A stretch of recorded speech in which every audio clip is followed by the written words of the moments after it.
팟캐스트 40중기.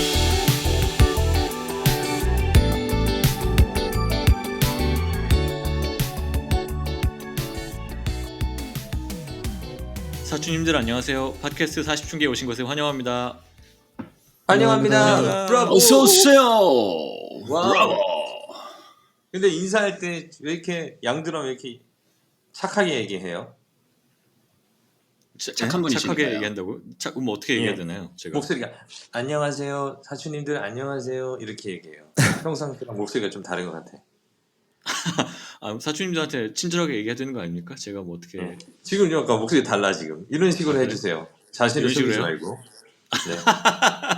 반갑습니다. 좋습니다. 이 톤으로 다 하면 이렇게 사촌님들 안녕하세요 이렇게 할까요? 그러면? 그치. 너무 좋아. 그거야. 건방진 느낌. 건방진. 건방진 느낌으로 양들. 제가 지금 있던 사촌님들 떠나가시라고 지금 이렇게 해야 됩니다. 오히려 알겠습니다. 매력적이야. 뭐 고려해보겠습니다. 네, 사연 들어오는 거 봐서. 네, 이번 에피소드는 약간 좀 특이하달까? 이 주제가 제가 사실은 그 미국 팟캐스트를 듣다가 뽑아왔어요. 그래서 네, 이런 진짜? 비슷한 얘기를 하길래 한번 이런 것도 얘기해보면 재밌겠다 싶어가지고 네, 주제는 인생에서 리스크 테이킹을 잘하는 법. 이 리스크 이야. 테이킹이라는 말이 한국말로 번역을 적당하게 하기가 힘들더라고. 뭐라고 해야 될지 모르겠어요. 위험 위기. 감수? 그래. 위험 감수. 근데 약간 그 느낌이 좀 아니잖아요. 다르긴 해. 좀 그러니까, 다르긴 해. 그러니까 아니 같은 뜻인데 뭔가 위험 좀- 감수라 그러면 네. 뭔가 막 진짜 더 위험하고 가지고 막 있지. 그거 플러스 다른 뭐랄까. 의미를 같이 들어있어요. 무모하게 하는 느낌이 있잖아요. 근데 리스크 테이킹이라고 하면은 그 정도는 아니잖아요. 약간 좀 뭐랄까 그냥 뉘앙스가 그런 것 같은데 나만 생각인가요? 살짝 다르긴 한 것 같아요. 아니 맞아요. 좀 더 네. 뭔가 더 담고 있는 것 같아. 그러니까 리스크 그래서 테이킹이라고. 이거를 그냥 그대로 썼는데 리스크 테이킹이라고 아무튼 네. 네. 그래서 이제 이거에 대해서 여러 가지 이런 식으로 얘기해 보면 좋거든요. 첫 번째로 이제 우리의 위험 선호도가 어느 정도 되는지 자기 평가를 한번 해보고 그다음에 자기 평가를 했는데 이제 우리는 서로를 아니까 서로 평가하게 그런 것 같은지 멤버들이 예를 들어서 이제 서건반이 자기 평가하면은 내가 보기에는 어떻다. 그럼 뭐 이렇게 한번 얘기해보고 그 다음에 성공하려면 리스크 테이킹이 필수인가? 그다음에 성공한 리스크 테이킹 사례, 망한 리스크 테이킹 사례 뭐 이런 이제 본인의 경험 혹시 나눌 수 있다면 그리고 이제 좋은 리스크 테이킹은 어떤 것인가? 그리고 이제 또 우리가 40중이니까 나이가 들수록 보수적이 되는 건 어쩔 수 없나 뭐 이런 거에 대해서 한번 얘기를 해보면 재밌을 것 같아서 선정해봤습니다. 굉장히 의미 있고 좋은 주제인 것 같습니다. 그러니까 우리 40중이 가끔씩 이제 이런 거 한 번씩 해주잖아요. 좀 뭔가 의미 있는 찐으로 가죠. 예. 찐으로 오늘 좀 진지하게 찐으로 한번 가봅시다. 자, 네. 첫 번째 나의 위험 선호도가 어느 정도 되는지 자기 평가 한번 해볼까요? 누가 먼저 해볼까요? 이거 서건반? 네네. 어떤 것 같아요? 저는 위험 선호도 그 위험을 안 좋아하는 것 같아요. 저는 선호도가 되게 낮은 것 같아요. 성향이 되게 안정주의적이고 그 초식 같은 거만 봐도 제 주변에 저랑 되게 친한 동료 후배는 되게 그 리스크 테이킹해서 투자를 막 돈을 큰 금액을 막 넣더라고요. 이렇게 예를 들면은 이게 다 제대로 전형적으로 잘 드러나잖아요. 투자할 때 주식 같은 투자할 게 때. 투자 같은 게. 근데 이제 저는 항상 계획이 듣더라도 조금씩 넣어요. 그러니까 조금씩 넣고 분산 손해도 투자에 대해 많지 분산 않지만 투자. 분산 너무 많이 하고 그래서 돈도 못 벌고 음. 결국 손해도 큰 것 같고 벌어도 많이 못 벌고 항상 그런 느낌이고 분산 투자하면 손해가 하여튼. 크진 않을 텐데. 그러니까 하여튼 뭐 근데 주식 투자를 워낙 잘못했겠죠. 국장이 망하고 있습니다 지금. 국장은 쉽지 않죠. 네네. 네네. 그래서 기본적으로는 제가 아버지 직업이 이제 공무원이셨고 네. 저희 집안 분위기 내력이 약간 좀 그쵸. 집안에 영향을 받을 수밖에 없죠, 그죠? 네 그런 게 있는 것 같고 근데 진짜 웃긴 건 물론 이게 나중에 이렇게 나오겠지만 제가 하는 일은 되게 어떻게 보면 그거랑 반대. 그러니까 내가 그 얘기 하려고 했어. 그러니까 아버지는 네. 초등학교 교사시고 굉장히 보수적인 이해가 되는데 서건반 지금 맞아. 완전 안정적이지 않은 직업을 가졌으니까. 맞아. 그러니까 이게 지금 되게 미스테리고 저 스스로 되게 모순이고 딜레마예요. 그래가지고 그래서 대박 났잖아요. 리스크 테이킹 해가지고 뭐 약간 나중에 그러니까 얘기하겠습니다. 대박은 났는데 가자. 대박 잘 된 거죠. 잘 된 건데 그래서 하여튼 그것 때문에 스트레스도 많았던 것 같고 아니면 뭐 더 잘 될 수도 있는데 지금은 또 이 안에서도 항상 제가 좀 안정적으로 가려고 또 하는 것 같기도 하고 그래서 약간 제 성향하고 안 맞는 일을 하는 건 또 맞는 것 같아요. 어떻게 보면. 오. 제가 보기에도 근데 네. 둘 다 말이 맞아요. 내가 보는 서건반은 지금 음악을 하고 있으니까 전혀 그것과 다른 쪽으로 갔기 때문에 당연히 우리 중에서 리스크 테이킹이 제일 크겠거든 사실 이렇게 보면은. 네. 근데 평소 성격은 진로에 사실 있어서. 평소 성격은 사실 위험을 회피하는 성향이 맞는 것 같긴 해요. 근데 이제 본인의 맞아요. 어떤 정말 하고 싶은 그걸 위해서는 뛰어든 것 같아. 사실 그쵸. 우리 중에 그치, 누구보다도 그치. 리스크 테이킹을 크게 한 거지. 네. 뭐 잃을 게 없을 때라서 그 가능성은 것 같기도 하고 하여튼 그렇습니다. 예. 어떻게 하다 보니 그렇게 됐는데 하여튼 그래서 그것 때문에 항상 이 하면서도 이게 뭔가 되게 항상 힘든 게 많아요. 그러니까 마음적으로 불안하고. 어떻게 리스크 테이킹 했는지는 다음에 또 얘기하겠습니다. 자, 네. 그러면 이제 두 번째로 김드럼 어때요? 자기 평가. 저는 이게 그 리스크 기본적으로는 그 한 사람이 리스크 테이킹의 그 정도가 또 나이나 상황에 따라서 달라지기는 하는 것 같아요. 그래서 저는 지금은 평균. 그런데 이제 뭐 20대 중후반에서 30대까지는 평균 이상이었던 것 같아요. 그래서 일례로 사실 한국에서 이제 그 뭐 일명 이제 대기업을 다니면서 결국에는 그거를 퇴사를 하고 이제 미국으로 떠난 건데 그때는 제가 봤을 때 리스크 테이킹을 한 거고 그러고 나서 시간이 지나서 이제 도중에 이제 미국에서도 좀 큰 회사를 다니다가 1년 정도 이제 스타트업을 갔다 온 적이 있었거든요. 그래서 그때도 평균 이상인데 그 이제 다녀오고 나서부터는 평균으로 가고 있는 것 같아요.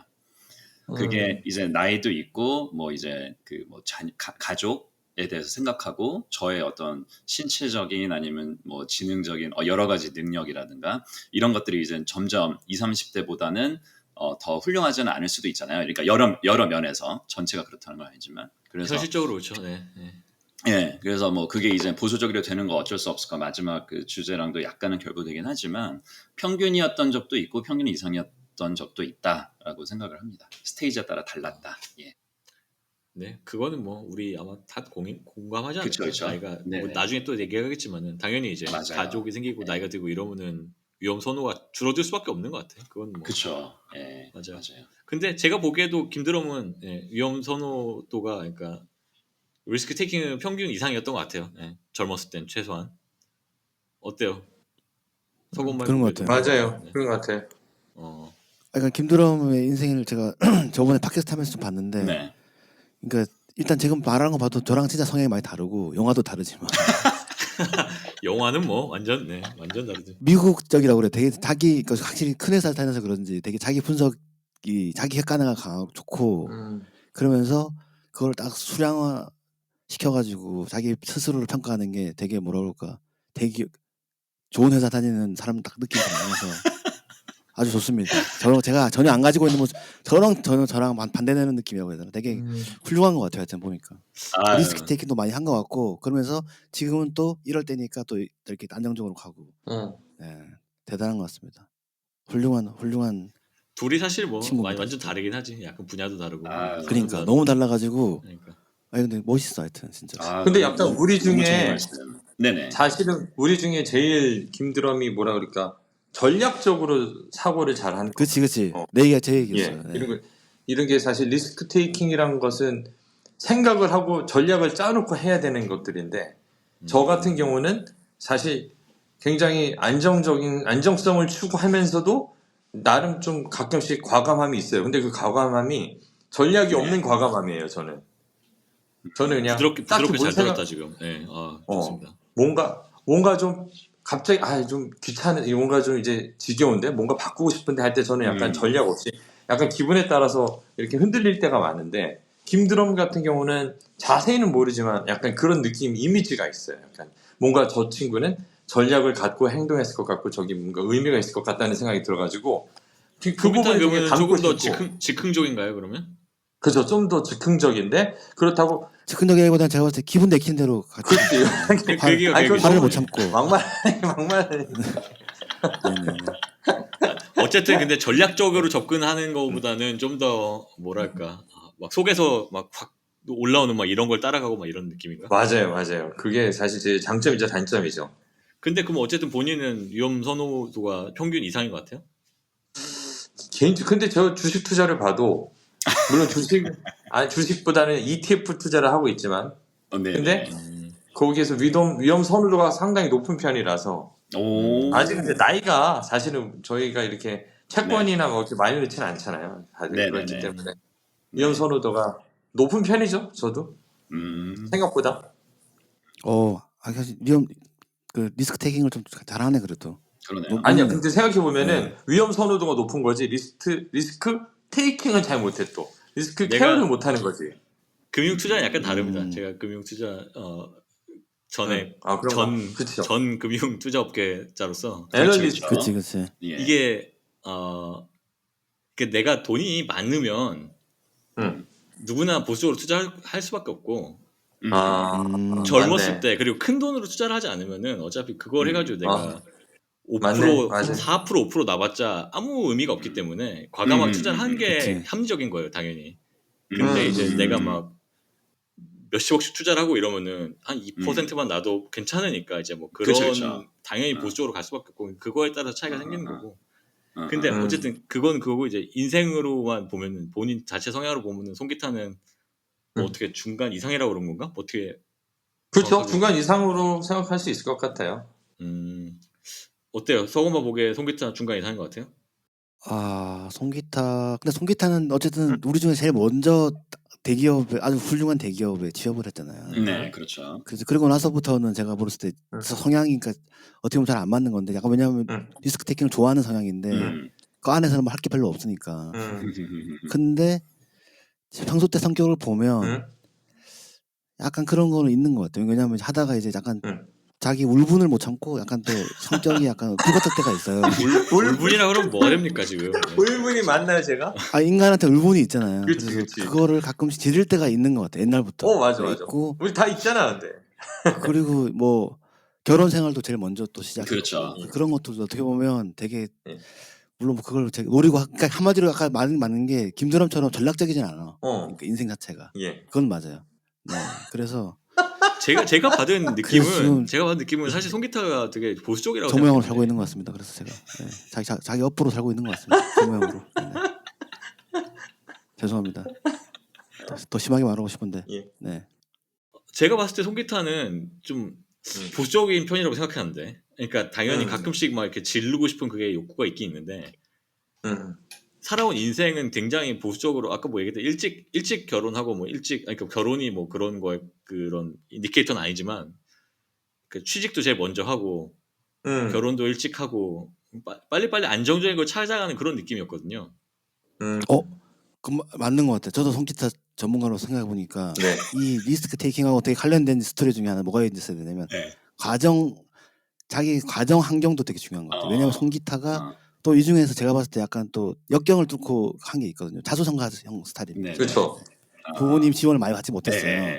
그렇기 때문에 가정도 빨리 찾고 그런 것도 있는 것 같아요. 그러니까 나름대로 슬픈 스토리가 있습니다. 지금 제가 봤을 때 송기타 안에 성장 스토리가 있어요. 성장 스토리. 안 그러면 좋아하는 성장 스토리가 있어요. 제가 봤을 때. 저번에 나보고 역경을 딛고 했다면서. 하여튼 뭐 다 우리 그러니까 양대로는 했는데 딛고 올라왔죠. 그죠? 왜냐하면 리스크 테이킹이라는 게 자기가 아까 말씀드렸죠. 자기가 가진 자산이 많으면 그 리스크 테이킹이 좀 덜하잖아요. 왜냐하면 이미 뭐 날려봤자 크게 문제가 없으니까. 근데 송기타는 그 날릴 돈이 없었어요. 제가 봤을 때. 맞네. 그래서 하여튼 그런 걸 열심히 한 것 같습니다.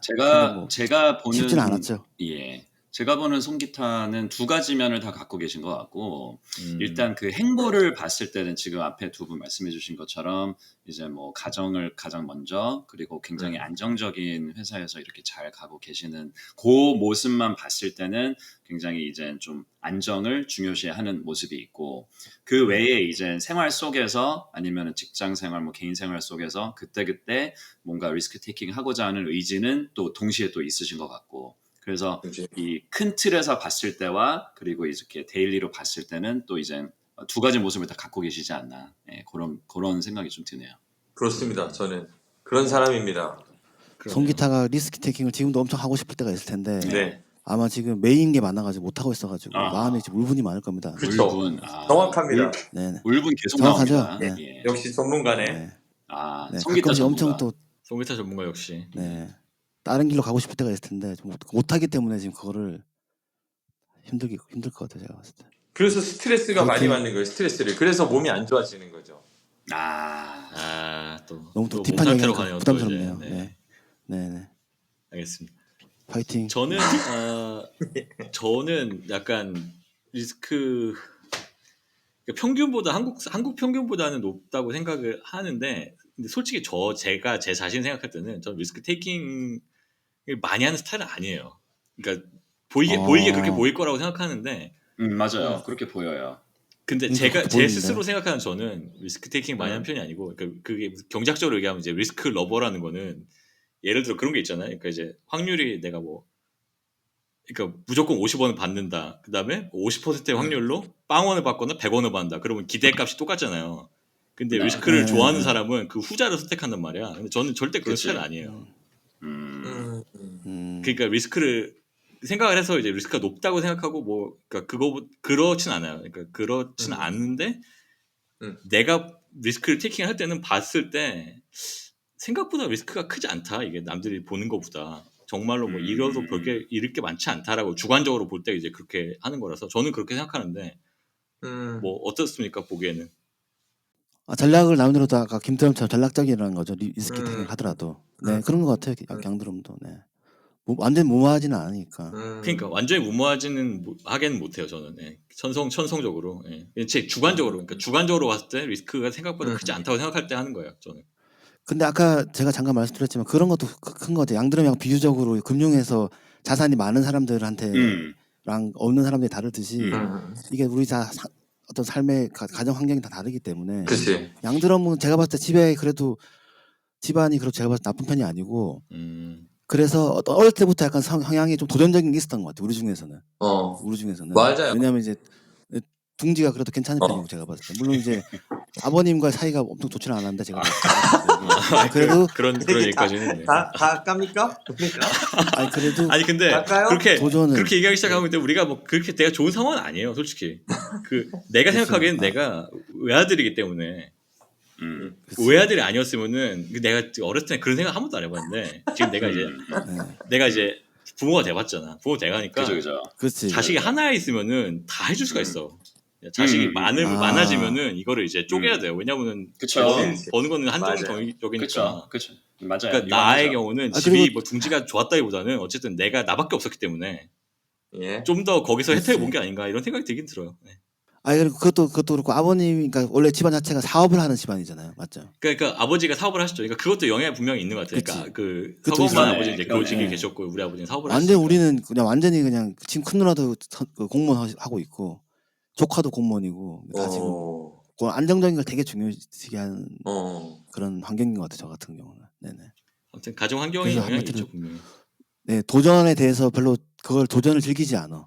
근데 그렇게 얘기하자면 건장하지도 않았던 것 같아. 또 약간 건장하지도 않았던 것 같아. 모두가 그런 건 아닌 게 왜냐하면 김드럼 같은 경우는 아버님 직업은 굉장히 보수적인 직업이란 말이야, 그죠? 그렇죠. 근데 김드럼 자체는 리스크 테이킹 많이 하고 되게 도전적으로 갔잖아요. 그러니까 꼭 집안 분위기가 그렇다고 그런 건 아닌 것 같아요.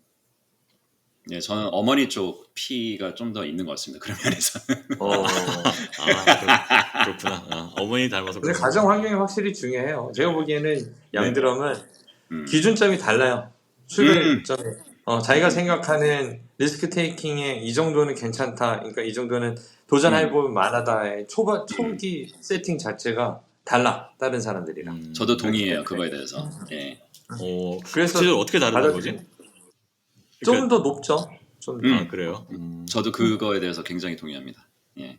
그래서 양드럼이 스스로 본인은 리스크 테이킹을 저희가 생각하는 것보다 덜 한다라고 말씀을 하시는 이유가 그 스탠다드가 이미 보다 높기 때문에 그런 것 같고 보면은 뭐 학생 때부터 지금까지도 이렇게 이게 이제 비슷한 본인의 이제 나아가는 방향에 있어서 공통 부분을 유지해 가는 것도 있지만 어떻게 보면 굉장히 다른 길, 뭐 다른 지역, 다른 전공 이렇게 시프트를 할 수 있었던 거는 안정을 추구했던 사람이면 할 수 없는 그런 행보죠. 맞아요. 예. 네네. 쉽지 않은 일이야, 사실. 맞아요. 저는 제가 성향이죠. 약간 성향이 그래서 성향이 이긴 거지. 그 성향이 리스크 테이킹 이거를 약간 눌러버리는 거죠. 그러니까 그 리스크 관점에서 보면은 가지 말아야 할 길이지만 내 성향이 그거를 원하기 때문에 그냥 그걸 누르고 가는 그런 것 같습니다. 아무튼 네, 뭐 이제 그렇지. 우리끼리 얘기는 했으니까 그러면 이제 좀 더 일반적으로 예. 얘기해 봅시다. 성공하려면 리스크 테이킹이 필수인가? 이거에 대해서 한번 얘기를 해봅시다. 어떻게 생각해요? 그러니까 저 같은 경우는 뭐 저는 이제 사례적으로 봤을 때 리스크 테이킹을 해야 되는 게 맞는 것 같고, 왜냐면 제가 이제 처음에 이 일을 시작할 때 그러니까 저는 일반 학교 나왔잖아요. 음악 전공도 아니고. 네네. 근데 이제 어쨌든 음악을 너무 좋아하고 뭔가를 하긴 해야 되는데 이게 돈 못 번다는 거는 저도 알았었거든요. 네. 뭐 프리랜서 삶이 얼마나 그때는 사실 몰랐어 그것도. 하여튼 돈을 많이 벌 수 있는 정규직 이런 개념 자체는 아니니까 이게. 그쵸. 그래서 어릴 때 그냥 생각에 어떤 작곡가 작업실에 들어갔는데 도제로 들어갔는데 뭐 한 달에 뭐 한 100만 원만 벌면은 일단 뭐 몇 년 동안 해볼 수 있겠다 이런 약간 마음으로 가긴 갔었거든요. 네. 근데 그거 자체가 이제 되게 어떻게 보면 무모하죠. 어떻게 보면 제가 생각했을 때. 그렇죠. 부모님이 원하는 방향도 당연히 아니고. 맞아요. 저는 또 집이 지방에 있으니까 혼자서 자취를 해야 되고 해결해야 되는 게 많잖아요. 맞아요. 뭐 집안 부모님들한테 의지도 많이 해야 되고 그래서 네.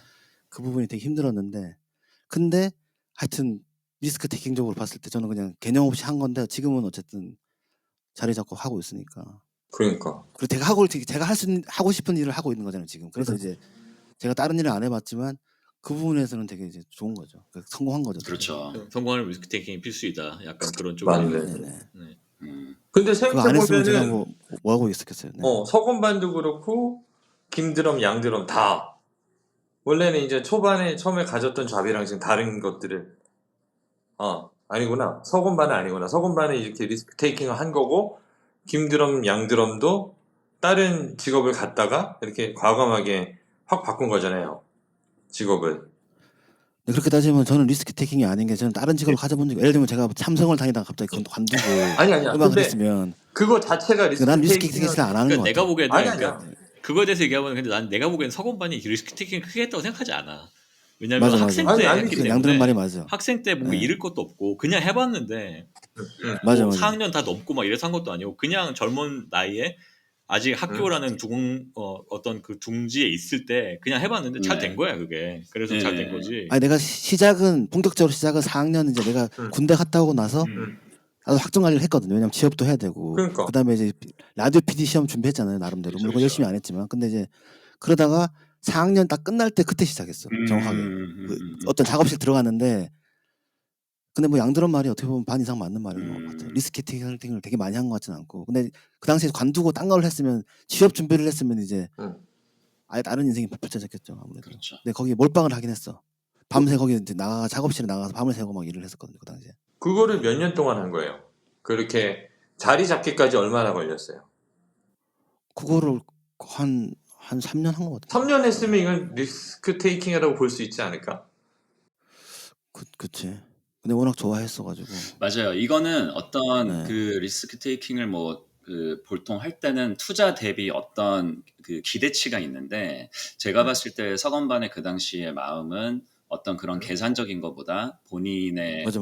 그 애정 그리고 열정 그 선호 그러니까 취향 이거를 굉장히 진심으로 오롯이 좇으신 거죠. 그렇게 해서 잘 되신 거지. 그때 이미 나는 뭐 3년 후에 5년 후에 어떤 결과치를 기대하고서 움직여야지. 요거는 이제 아닌 거여서 좀 다른 얘기인 것 같긴 해요. 굉장히 순수한 움직임이 아니셨나. 성공적으로. 그런 전략이 전혀 없습니다. 네, 그런 전략이 전혀 없고. 네. 그래서 그럼 김드럼은 성공하려면 리스크 테이킹 필수인 거에 대해서 라는 거에 대해 동의하나요? 아니면 아닌가요? 예, 일단 예 아니요 하기 전에 그 성공의 정의가 사람마다 다르기 때문에 이거를 하나로 예 아니오를 하기는 힘든데 만약에 이 성공의 정의가 뭔가 좀 이제 사업가라고 쳐요. 그러면은 이제 저희 그 실리콘밸리에 흔히들 얘기하는 뭐 스티브 잡스가 될 수도 있고 일론 머스크가 될 수도 있고 등등의 이제 이 기술 회사를 만든 사람들, 스타트업들, 사업가들 이분들은 리스크 테이킹 할 수밖에 없어요. 해야지만 그러니까 필수라고 생각이 드는 게 그대로 안정을 찾고서 남들이 하는 만큼만 하면은 세상을 못 바꾸죠. 못 바꾸기 때문에 이게 되든 말든 일단은 굉장히 질러야 되고 본인 팀원들을 데리고 끝까지 이제 지구 끝까지 아니면 가끔 가다가 이제 화성까지 이렇게 끌고 가야 되는 그런 숙명이 좀 있기 때문에 그런 실리콘밸리에서는 분위기가 자체가 네. 당연히 그럴 것 같아. 거기서 살다 네. 보면은 다 네네네. 모두가 주변 사람들이 네. 다 그런 분들이잖아요, 사실. 많이들 계시고 그치. 사실 그래서 이제 거기서 태어난 것들이 많이 있고 이거는 꼭 이제 특정 지역뿐만 아니라 전 세계적으로 이제 사업하시는 분들은 물론 굉장히 전통적이고 안정적인 사업을 꾸리시는 분들도 많이 계시고 그렇게 성공하는 방법도 있지만 진짜 이 사람이 세상을 바꾸겠다라고 마음 먹으면은 리스크 테이킹은 100% 필수인 것 같습니다. 근데 그런 거 있지 않아요? 제가 잘 모르는데 네네. IT 업계 근데 이제 응. 한국 IT 업계가 잘 안 되는 게 네네. 뭐 미국 그쪽 실리콘밸리는 한 해에 망하는 스타트업이 뭐 1000개 그러니까 망해도 뭔가 계속 유지가 될 수 있는 그런 게 있고 맞아요. 우리는 한 번 망하면 이제 나락이니까 네네네. 그래서 그 자체가 이제 기반이 아까 그 우리가 했던 얘기랑도 연결되는데 네네. 도전할 수 있는 상황이 아니다 뭐 이런 얘기를 하더라고요 누군가가 그러니까 IT 업계 비판적으로 보는 사람들이 그거 맞나요? 예, 토양이 좀 다르기는 하고 그리고 네. 이제 어떤 그 사업체의 유지 뭐 아니면 규제적인 것도 좀 약간 사업가들 친화적인 것도 더 있고 그리고 네. 이제 이거는 이제 다른 방법이긴 하지만 사업을 하다가 회사로 들어가서 일하는 것도 굉장히 많이 있어요. 그러니까 이게 어떤 그 취업 시장에서의 유동성이 훨씬 더 유동적이기는 해서 그러니까 이거를 내가 사업을 꾸려서 한 5년을 했는데 힘들어. 그러면은 이제 국가별로 좀 달라질 수는 있지만 이거를 가장 쉽게 풀이를 하자면은 이거를 이제 접고 나는 좀 취업을 해서 회사 생활을 하고 싶다라고 하면은 할 수 있는 그런 환경이긴 해서 그래서 보다 더 리스크 테이킹을 비교적 네. 더 할 수 있는 그런 환경이 있기는 있습니다. 물론 굉장히 힘들죠. 그 과정이 굉장히 그렇죠. 힘든데 네. 이 구조적으로 봤을 때 그게 가능이라도 하느냐 아니면은 굉장히 거의 불가능에 가깝냐 그거는 좀 다른 토양은 맞는 것 같습니다. 그 지금까지 얘기한 거 보면은 이제 성공하려면 리스크 테이킹 필수인가에 대해서 대부분 긍정한 것 같은데 뭐 긍정한 것 같으니까 저는 이제 약간 다른 쪽으로 한번 약간 반박식으로 얘기를 해보면 저는 당연히 이제 성공한 사람들이 리스크 테이킹 한 사람이 많은데 이제 그런 게 있잖아요. 그 서바이벌십 바이어스라고 하는데 그 리스크 테이킹을 많이 해. 크게 리스크 테이킹을 하면은 10명이 테이킹을 하면은 그 중에서 한 2명이 엄청나게 크게 성공하고 나머지는 다 망한단 말이에요. 근데 망한 사람들은 TV 안 나와. 이렇게 얘기를 안 하기 때문에 우리는 그거 그쵸, 보지 그쵸. 못하는 거예요. 그러니까 그 유일하게 이제 TV 나오거나 뭐 이제 성공했다고 알려지고 책 쓰고 뭐 이런 분들은 그 소수란 말이야. 그러니까 그 사람들은 당연히 확률적으로 나올 수밖에 없는 거예요. 그렇게 리스크 테이킹 하면은 엄청난 그쵸. 다수는 다 사라지고 사라진 사람은 말이 그쵸. 없으니까.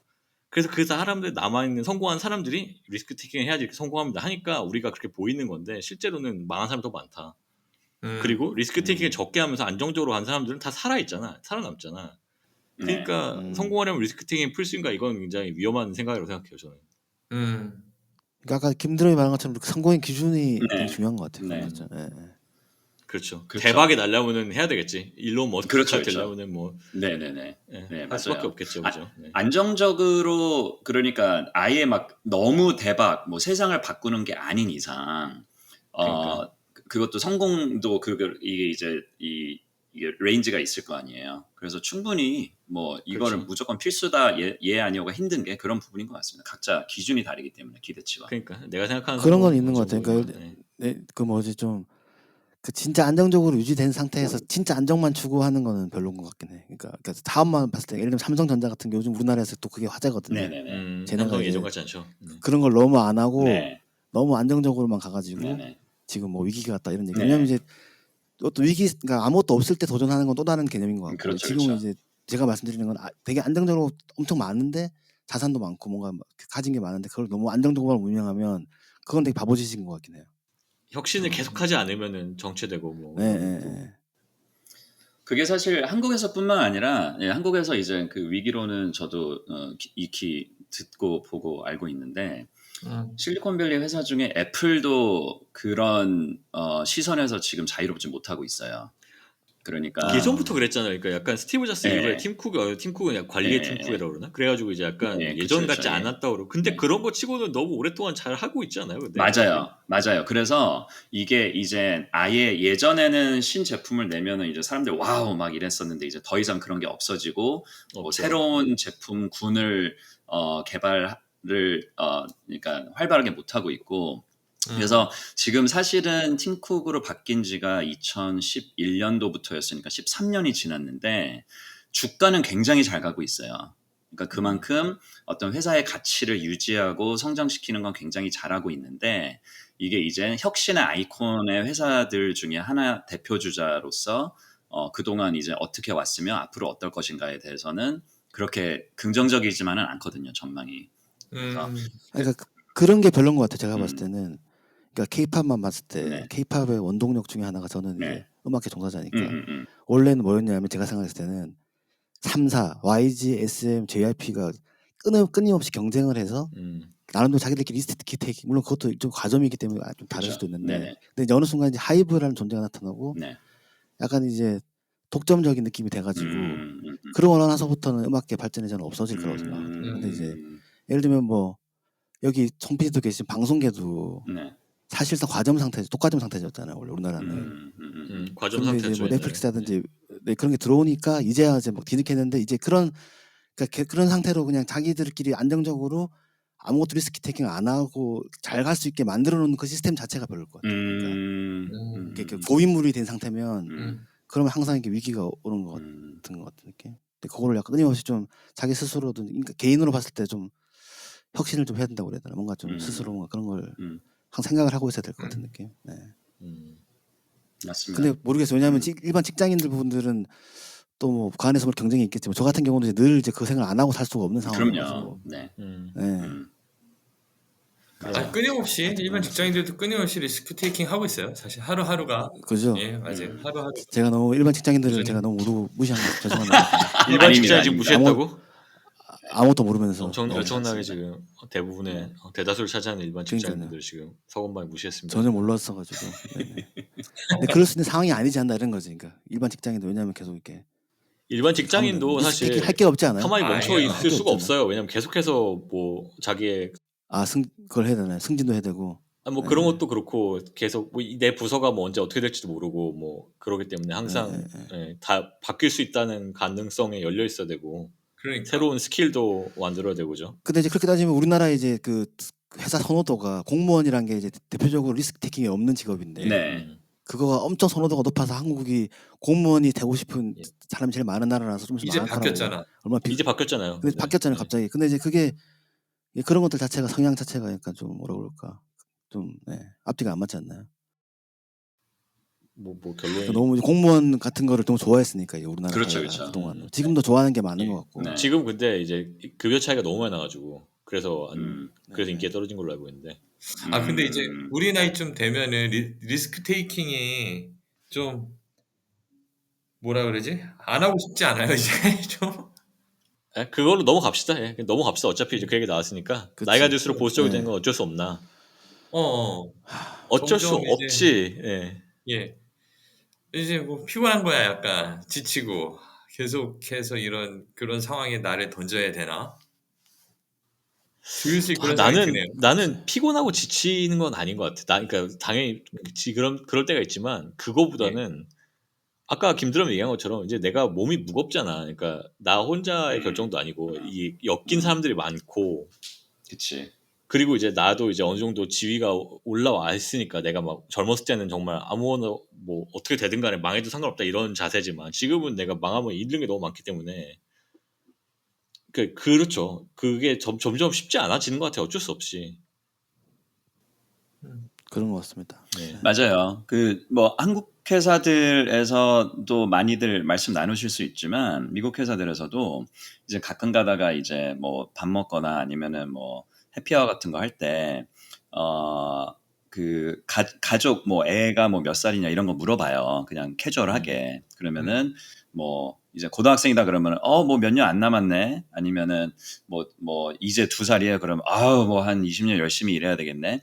그게 미국에서 똑같이 이제 어떤 네. 그런 상황들이 있는 거예요. 그러니까 본인의 어떤 가장으로서의 그 책임이라는 거가 왠지 아시아 국가에서만 그런 얘기 할 것 같지만 이 세상사가 똑같고 똑같습니다. 네, 똑같습니다. 그렇기 때문에 나이가 들수록 이제 책임져야 되는 거 아까 양드럼이 말씀하셨듯이 본인의 이제 어깨가 무거워지기 때문에 그리고 이제 나이도 먹고 그래서 나이가 들수록 보수적이 되는 거는 정말 특이한 케이스 아니고서는 대다수의 경우에는 어쩔 수 없게 되지 않나. 예, 그런 제가 국제교육 있잖아요. 전 세계 사람들이 다 비슷해요. 결국에는 애들 학교 보내고 이런 걸로 자기 커리어를 쌓게 되고 제가 지금 있는 기관이 약간 다르지만 전에 있는 기관은 예를 들어서 그런 혜택이 있단 말이에요. 그러니까 내가 나의 그러니까 자녀가 내가 있는 곳이 아닌 다른 곳으로 대학을 가면은 그 학비를 지원해주고 그런 게 있어요. 그러니까 예를 들어서 어떻게 되냐면은 이제 내가 우리 가족은 그러니까 미국에 있는데 이제 그분은 우리 제 얘기를 한 게 아니라 이제 그 자녀가 미국으로 학교를 간다. 근데 내가 근무하는 장소가 예를 들어서 아프리카 어떤 국가야. 그러면은 떨어져 있는 거잖아요. 그러니까 내가 그쵸, 떨어져 그쵸. 있으니까 그거에 대해서 약간 보상 개념으로 그 학비를 준단 말이에요. 그러니까 좋다. 사람들이 결국에는 나이 들어서 애들 대학 갈 때쯤 되면은 다 나가요. 그러니까 왜냐면 나이 들면은 아프리카나 뭐 이렇게 가기 싫을 수도 있잖아. 약간 힘드니까 그치. 험하고. 근데 그치. 다 가. 왜냐면은 그렇게 나가야지 애들 그렇구나. 학교에 나오니까. 그러니까 결국에는 와. 전 세계 사람들이 다 비슷해요. 하는 게. 맞아. 물론 동아시아가 좀 더 세지만 그게 음. 그런 것 같아. 그래서 뭐 학구열도 그죠. 학구열을 조금씩 차이는 있지만 어쨌든 전체적으로 비슷한 것 같아요. 어쨌든 위험 선호 얘기로 해서 말인데 저도 마찬가지로 뭐 저도 30대까지는 약간 그 위험도가 되게 높은 업종에서 일을 했었는데 지금은 안정도 최저인 직종으로 틀었으니까 네네. 그러니까 그게 그렇게 틀게 그러네. 된 뭐 배경에 당연히 그러네. 그게 있겠죠. 나이가 들고 뭐 여러 가지 상황과 그쵸. 가정과 뭐 이런 게 있겠죠. 그 내가 일론 머스크 그 얘기를 하나 들었는데 대놓고 얘기해요. 그러니까 일론 머스크는 그냥 막 숨기는 게 없이 막 얘기하잖아요, 다. 맞아요. 그래서 뭐 젊은이들한테 해줄 수 있는 조언이 뭔가요? 이렇게 물어보니까 일론 머스크가 뭐라고 그러냐면은 젊었을 때 리스크 테이킹 많이 하시고 도전하세요. 왜냐면 늙으면 나이 들면 못 하니까. 나이 들고 가족 생기고 이러면 이제 그런 거 못 하니까 젊었을 때 열심히 일하고 젊었을 때 도전적으로 하라고 이런 얘기를 대놓고 하더라고요. 야. 실제로 뭐 뽑는 것도 다 막 젊은 엔지니어만 뽑고 막 이런다는 얘기도 있잖아요. 결혼하고 하면은 어차피 이제 일에 집중 못 하기 때문에 결혼 안 한 젊은 엔지니어들 뽑아서 막 굴리고 막 이런. 그렇죠. 제 하여튼 저만 여기 업종이 다른데 프리랜서라는 일 자체가 진짜 지금 얘기하면 할수록 되게 비극적인 게 많은 것 같습니다. 제가 봤을 때는. 저희는 끝없이 해야 돼요. 갑자기 왜 그래? 성공했고 저희는 대박 났잖아요, 안정이란 게 아니 전혀 대박 아니고 저희는 그런 게 애초에 없어. 지금도 그냥 끊임없이 하고 있어요. 저희는. 그러니까 되든 안 되든. 그러니까 어떻게 보면 약간 그런 부분이 진짜 최악이야. 그러니까 우리는 그런 게 없어. 우리 업계는 그 진짜 크게 성공하지 않으면 말로가 별로 안 좋아요. 사실은 어떻게 보면. 왜냐면 이 일을 꾸준히 할 수가 없고 저작권이라는 것도 진짜 잘 된 사람들만 그 소수들만 이렇게 어느 정도 나오는 거지. 그러니까 저도 지금도 계속 해야 되고 계속 경쟁해야 되고 이렇기 때문에 그러니까 저희는 일을 해도 돈을 안 주잖아요. 기본적으로. 그걸 아무리 써도 돈을 안 줍니다. 팔려야지 돈을 주지. 팔려야지. 팔려야 주지. 저희는 그냥 뭐 월급이 그냥 나오는 게 전혀 절대 단 한 번도 좀 받아본 적이 없어요. 그렇죠. 그래서 이런 얘기들이 제가 봤을 때는 좀 약간 좀 개가 아예 다른 것 같아요. 저는 그러니까 이야기에 끼지도 못하겠어요. 사업이랑 비슷하죠. 나이가 들면 사업이랑 비슷해. 우리는 뭔가 그런 게 없어. 하여튼 되게 이상한 일이야. 해보니까 뭐 좋은 것도 있는데 그런 것도 있는데. 자, 리스크 테이킹이라는 관점에서 주제가 그거니까 이쪽으로 다시 좀 맞춰가지고 얘기를 해봅시다. 성공한 리스크 테이킹 사례나 망한 리스크 테이킹 사례에 대해서 얘기할 수 있는 사람이 있나요? 성공은 뭐 서건반이 이미 얘기했으니까 성공했고 망한 리스크 테이킹 사례, 리스크 테이킹 해가지고 망한 사례 있어요? 망한 사례 많죠. 여기는 또 우리는 얘기해보세요. 송기타 한번 얘기해봅시다. 우리는 프로그램 런칭을 계속 하잖아요. 사실은. 그렇죠. 근데 좀 어떻게 도전적으로 하나 뭐 프로그램 기획했다 망한 게 있나요? 있죠. 1년 전에. 실명을 거론하기는 좀 그렇습니다만 하여튼 도전적으로 했는데 타 방송사 같은 데서 한 번도 하지 않았던 스타일의 DJ를 했다가 바로 뭐 이런 식으로 간 그런 리스크 테이킹 사례가 있죠. 그러네. 방송국은 그래서 사실 타격 많아요. 그래서 본인 커리어에 타격이 갔습니까? 타격 갔죠. 물론 제가 하진 않았지만 제가 기획이니까 타격이 갔고 좀 후회도 그러니까. 됐고 뭐 그렇죠. 근데 그게 엄청 막 본인 그러니까 개인한테 책임이 다 돌아오고 이런 건 아니잖아요. 맞아요. 분산 어느 정도 시스템상? 분산이 돼요. 맞아요. 그러니까 그런 부분에서 제가 안정적이라고 하는 겁니다. 리스크 테이킹이 없다고 제가. 맞네. 프리랜서 같은 경우에는 오롯이 자기가 다 받아야 되니까. 그치. 그런 걸 하면. 그러니까 제가 계속 그 얘기를 하는 게 리스크 테이킹 자체가 그냥 저희는 그냥 고일 수가 없어요. 그러니까 계속 뭔가를 해야 되는 상황이라서. 그러네. 인생이 리스크 테이킹이네 보면은. 그러니까 이 일 자체가 네. 그냥 그 자체입니다. 그냥 리스크 테이킹 자체입니다. 자체지네요, 항상. 진짜. 하루하루를 매일매일 살고 계시네요, 진짜. 고일 수는 없고. 그래서 어떻게 보면 장점은 이제 계속 뭐 어떤 위기 상황 속에 갑자기 위기가 닥치고 이런 건 없는 거예요. 왜냐면 늘 위기이기 때문에. 네, 그건 있어. 뭐 잘리고 이런 거에 대한 그런 건 없어. 왜냐면 늘 잘려 있는 상태. 그러면 이 들으시는 청취자분들 중에서도 사실은 사업하시는 분들은 다 비슷한 마인드인 건가요? 그러니까 맞아. 그러니까 사업가랑 비슷해. 그렇죠. 네. 그렇죠. 다들 그래요? 비슷할 것 같아요. 그렇죠. 고점도 크고 고점도 높고.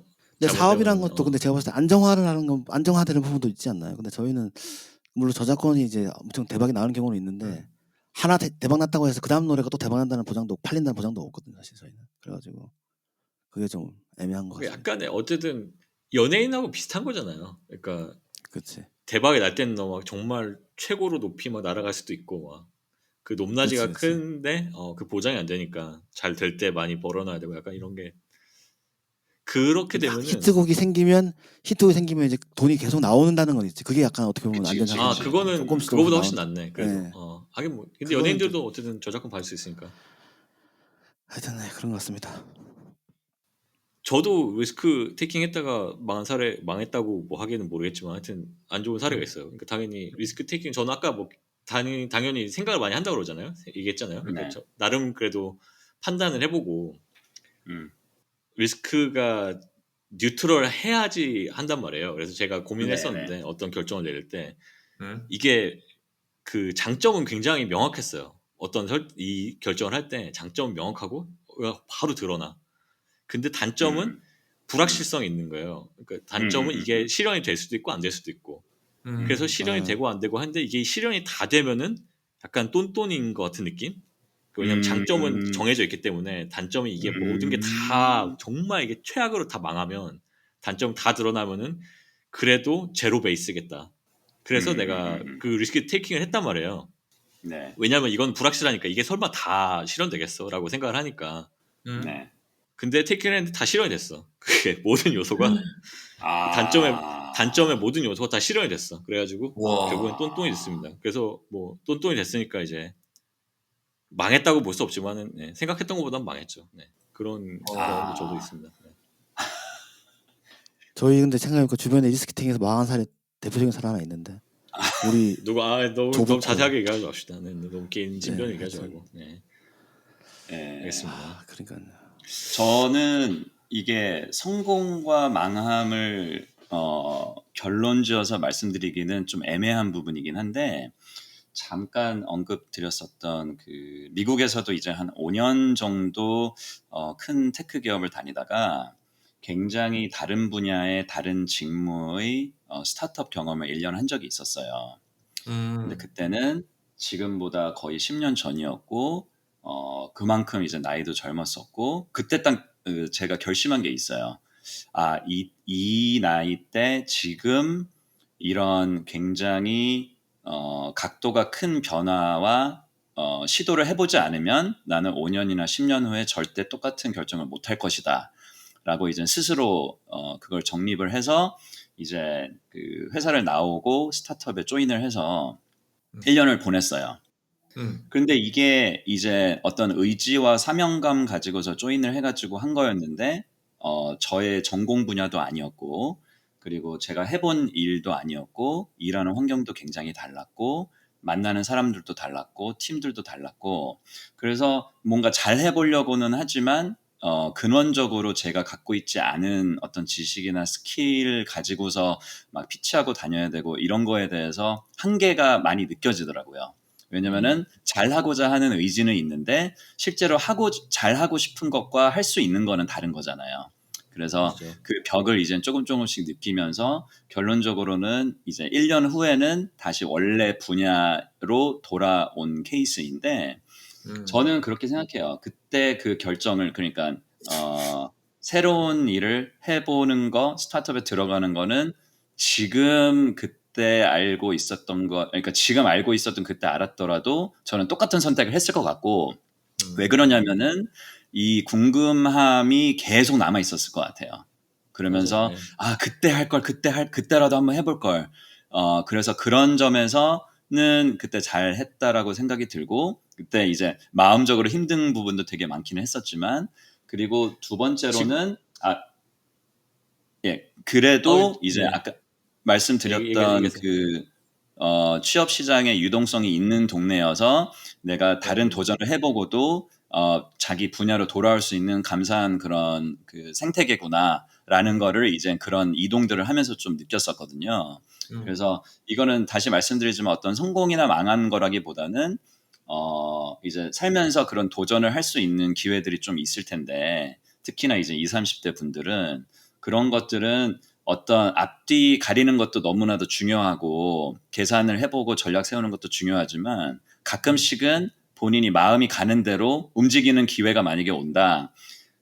그래도 세상은 무너지지 않는다라는 거를 좀 경험담을 공유드리고 싶어가지고 생각나서 말씀을 드렸습니다. 근데 제가 생각했을 때 맞는 말씀이고 리스크 테이킹에서 중요한 요소가 뭐냐면 이게 실패가 실패로 끝이 안 나면 괜찮을 것 같아. 그러니까 아까 우리 양드름이 성장 스토리를 좋아한다고 그랬지만 이게 돌아봤을 때 그러니까 자기한테 인생적으로도 그렇고 어떤 일적으로도 그렇고 자산이 되면은 맞아. 그런 실패들은 오히려 리스크 테이킹이 잘 된 케이스라고 해야 되나? 길게 봤을 때 그게 나한테 자양분이 성장 스토리로 봤을 때 자양분이 된다. 그게 안 되는 리스크 테이킹은 좀 그건 좀 별로인 것 같고. 중요한 말씀이신 것 같습니다. 장기적으로 나의 인생에 도움이 되느냐, 그건 중요한 것 같아요. 그리고 아까 김드럼 얘기한 것 중에 이걸 안 했어도, 그러니까 이걸 다시 돌아와도 그 선택을 했을 것 같다. 왜냐하면 안 했으면 후회할 것 같으니까. 그리고 경험을 해보고 싶다 뭐 이런 얘기를 했잖아요. 그게 좋은 리스크 테이킹이란 어떤 것인가에 대해서 우리가 얘기해야 되는데 그게 약간 연관성이 있는 것 같아요. 좋은 리스크 테이킹이라는 게 뭐냐. 안 하면 후회할 것 같으면 해야 되는 것 같아. 그러니까 이걸 안 했을 때 내가 정말 평생 후회하고 이거를 그럴 것 같으면은 이거 굉장히 뭐 이거는 좀 뭐랄까 정성적인 얘기지만 정량적인 얘기가 아니고 좀 그런 거지만 주관적인 거지만 내가 그렇게 느끼면 하는 게 맞지 않나? 그거 어떤 바로미터가 아닐까? 이게 어떤 리스크가 있을 때 내가 정말 이거를 후회 안 할 자신이 없으면 해야 된다. 그런 생각이 드네. 저도 사실 뭐 아까 실패한 것도 얘기했지만은 성공까지는 아니지만 어쨌든 좋은 리스크 테이킹이라고 했던 거는 제가 이제 유학을 가는 거는 괜찮은 선택이었던 것 같거든요. 저는 되게 늦게 갔잖아. 되게 늦게 유학을 갔기 때문에 굉장히 위험했는데 그때 왜 그걸 했냐면 이걸 안 하면 후회할 것 같다는 생각이 들었어요. 그때. 그래서 이거를 안 하면 항상 평생 후회할 거고 나중에 막 계속 생각이 날 것 같고 막 이래가지고 했는데 그러니까 그렇게 하고 나서 만약에 잘 안 됐어도 나는 기분이 나쁘지 않았을 것 같아요. 왜냐하면 정말 하고 싶은 대로 해봤으니까 이거를 안 그랬으면 후회를 했을 거니까 그런 생각이 드네요. 실제로 맞는 말인 것. 저도 엄청 후회했을 것 같아요. 안 했으면. 그렇죠.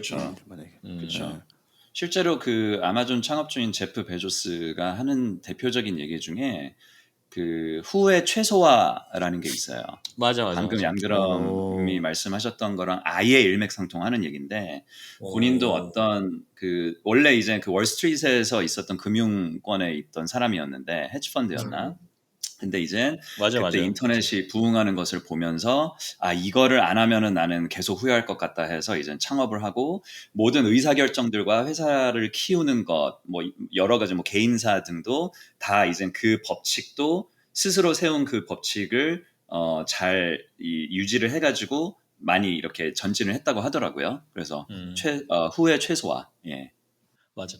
그게 진짜 맞는 것 같은 느낌 드는 게, 그러니까 그 막 사상이 맞다는 게 아니라 그 예를 들어서 경제학 공부를 한 분이 많이 있는지 모르겠는데 경제학에 처음 들으면은 이제 뭐 언론 같은 데 보면 그게 나오잖아요. 맨 처음에 뭐가 나오냐면 효용 극대화가 나와요. 그죠? 그러니까 이제 경제학의 세계에서는 우리가 그걸 가정하잖아. 효용 극대화한다고. 이제 우리 소비자는 뭐 효용을 극대화하는 쪽으로 결정을 내린다. 그래서 이제 합리적인 사람을 가정하고. 근데 그게 안 맞잖아요, 현실에서 잘. 근데 이제 그거에 대해서 여러 가지 얘기가 있는데 그 가정은 너무 이제 좀 무리스러운 가정이고 실제로 우리가 어떤 결정을 내릴 때 뭐에 대해서 효용을 정말 극대화하려고 결정을 하느냐. 근데 그거보다 후회 최소화 그게 저 가까운 것 같아요. 인간의 결정에. 효용이 아니고. 예. 그리고 왜냐면은 네. 그거를 뭘 보면 아냐면은 주식 투자할 때 사람이 내가 돈을 버는 기회보다 돈을 잃는 걸 더 싫어해. 그치. 그래서 이제 물려 있는 맞아, 사람들이 맞아. 물려 있는 이유가 뭐냐면 이게 물려 있는데 포모 증후군. 팔면은 네. 물려 있는데 현실이 팔면은 비슷하네, 이게 현실. 그 손해가 확정이 되잖아요. 내가 물려 있는데 맞죠. 팔면. 그러니까 그걸 못 맞죠, 팔고 맞죠. 계속 버티다가 완전 망하는 거거든. 그러니까. 그 사람의 결정이 그런 쪽에 더 많이 있는 것 같아요. 후회를 최소화하고 막 이런 쪽으로 가는 것 같아. 맞아요. 맞아. 그치. 네. 그래서 좋은 리스크 테이킹이란 거는 그거는 후회를 최소화하는 게 좋은 리스크 테이킹이라는 결론인가요? 이게 약간 애매하네. 이거 좋은 것 같은데? 이거 진짜 좋은 것 같아요. 아 그래요? 좀 난 뭔가 좀 하나의 어떤 해안을 얻은 것 같은데? 아, 앞으로도 진짜? 이렇게 생활해야겠다는 생각을 했어요. 후회를 줄이는 선택은 방향으로. 하나밖에 할 수가 없기 때문에. 그러니까 선택은 하나밖에 맞아. 유한하니까 후회 없는 맞아, 선택을 맞아. 합시다, 여러분. 후회 최소화 전략으로 우리 제프 네. 베조스를 벤치마킹해서 벤치마킹에서. 그러니까 저는 좋은 선택은 아까 말했듯이 리스크 테이킹은 그 성장 그것도 되게 좋은 것 같아요. 중요한 것 같아요.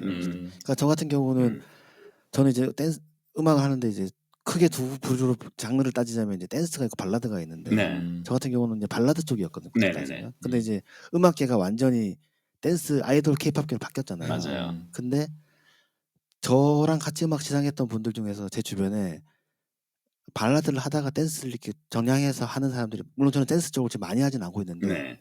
많지는 않거든요. 근데 이제 그걸 얼마 전에 누구 선배를 예전에 되게 잘 나간 걸 만났는데 요즘도 그 한거 보면 대단하다고 얘기를 하던데 그러니까 저 같은 경우 몇 년 동안 제가 사실 댄스 쪽으로 전향하려고 한 5, 6년 동안 팀 동료들 만나가지고 엄청 열심히 했는데 사실 잘 안 됐어요. 그게 잘 안 됐거든요. 안 됐는데 제일 최근에 제가 그거 하면서 저도 모르게 댄스 기술이 좀 늘고 약간 감각이 좀 생긴 거예요. 성장했네 성장. 최근에 걔네랑 안 하고 제가 따로 이제 하면서 AI 보컬도 막 생기고 그래가지고 네. 그래서 요즘에 꼭 팔고 했는데 예. 그런 것들은 성장이죠. 어떻게 보면. 그런 성장 게 좋습니다.